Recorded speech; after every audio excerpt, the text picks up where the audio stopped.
Thank you very much for that lovely introduction. And thank you also to Martin and the group who have kindly invited me to join this session. I'm so excited to be here. And I want to start by saying that I'm from Ireland. I grew up in a country town and was introduced to bells from childhood. They have followed me from my early childhood. And so when I came to England, and indeed to London, I connected with the bells, Big Ben, but all the other bells. And so the sounding bell is a way for me of being human. And thank you for the mention of my career. I have been involved in education, in trying to understand human behaviour and develop my own interest in music. And I have worked with young children, amateurs, and... The microphone, please. More closer. More closer? Yeah. Okay. Thank you. Shall I start from the beginning? Perfect. No, and I'm now working, as you said, in the Royal College of Music, but the humanness is everywhere. So that's why I'm interested in talking to you today about the sounding bell. And my starting point really is in trying to understand how music comes to be presented in education. It, as most of you will know from your own schooling, it is a set of behaviours. It is presented as tasks to be achieved, and it can become very challenging and, in fact, perhaps a little dehumanizing. And I know from my own experience and working with people that rather than connecting them with humanness, it distances them. And that has always been, for me, a challenge. So the idea that behaviours are standardised is something that I have investigated, and I would like to say that it belongs in experimental psychology, when norms and expectations for development were structured around measuring. And these tests of musical ability grew up from experimental and developmental psychology.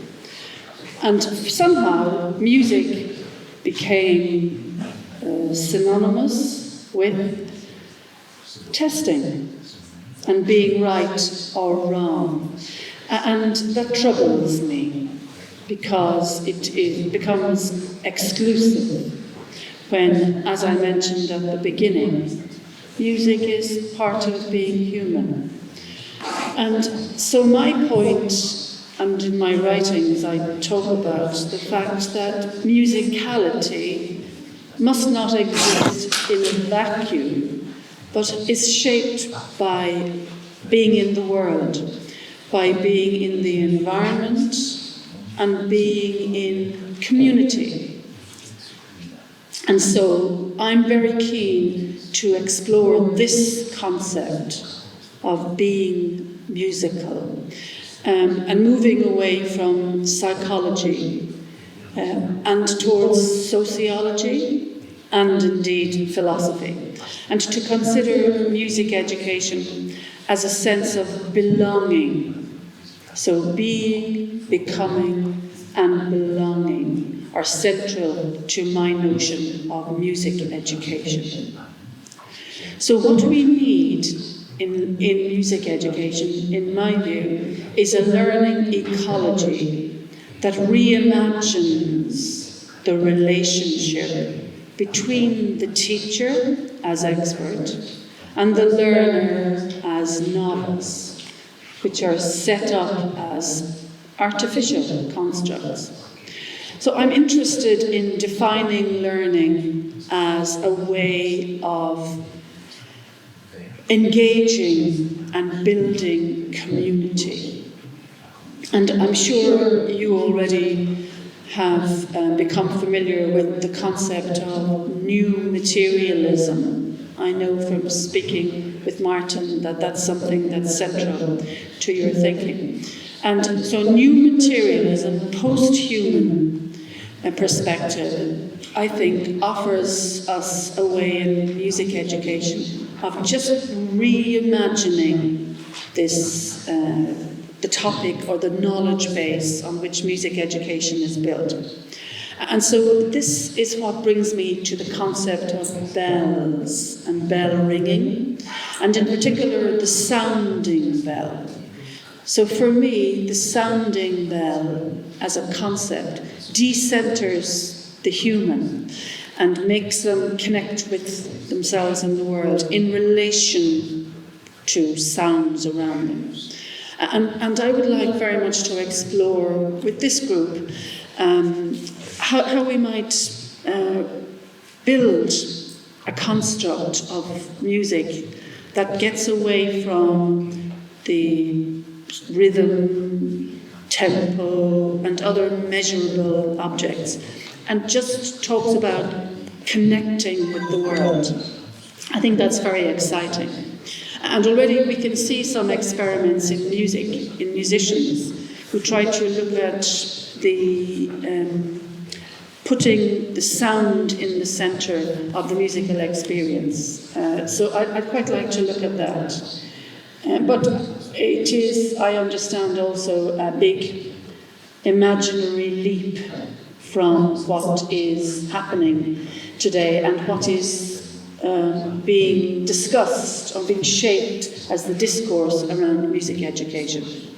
So for me, the idea of the sounding bell, forging links between person and person, between person and community, a way of connecting people across the world, and a way of reinventing humanness is very exciting. So that's what brings me to this event and this moment. And I know from speaking with Martin that he's also interested in doing that, but from a different perspective. So this interdisciplinary notion is something that I think has great potential.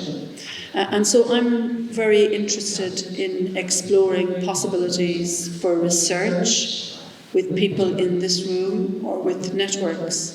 And including the public.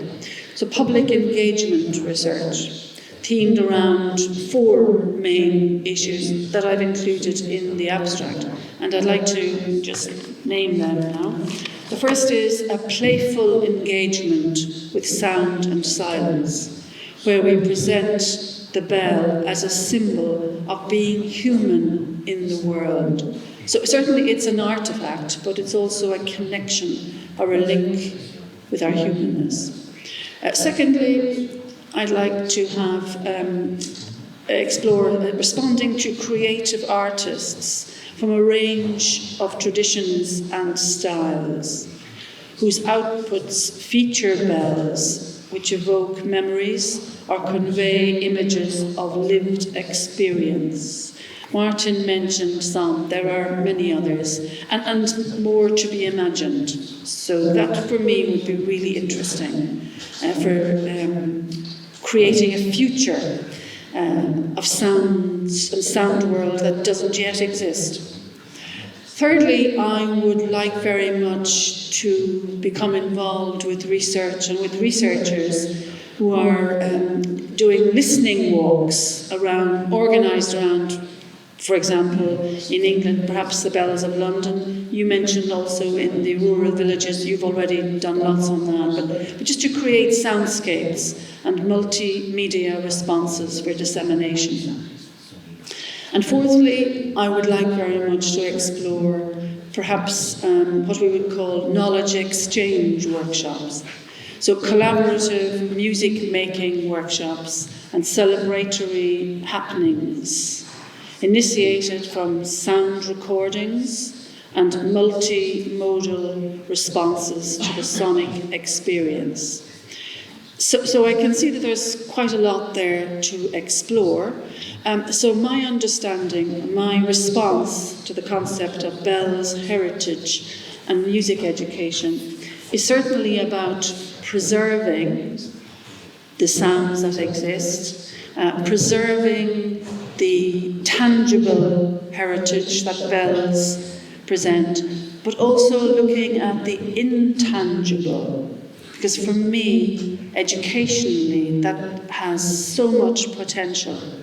And I'd like to extend the knowledge that exists among bell ringers to music education more broadly. For example, in creating a community of musical practice, such as perhaps ensemble work, chamber music, either at an amateur, at early stage learning, or at the highest level of the professional.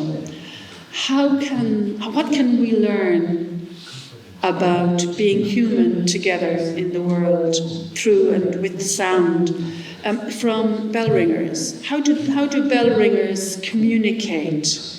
How do they learn when they are working together in creating those wonderful moments that we saw with Martin, in collaboration with each other?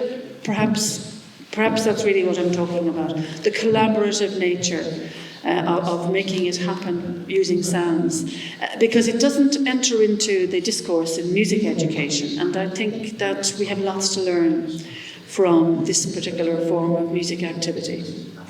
So that's really my message. That's very early days for me in my own research into this really interesting topic.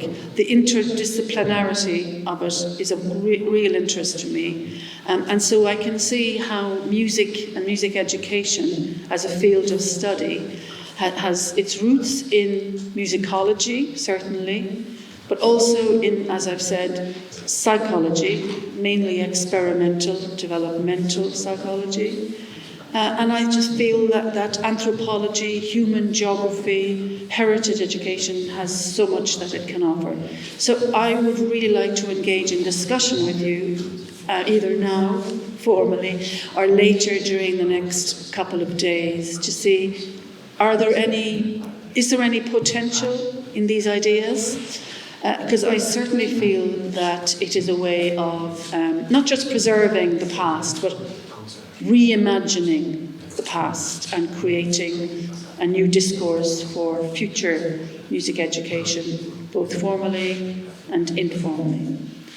Thank you very much indeed.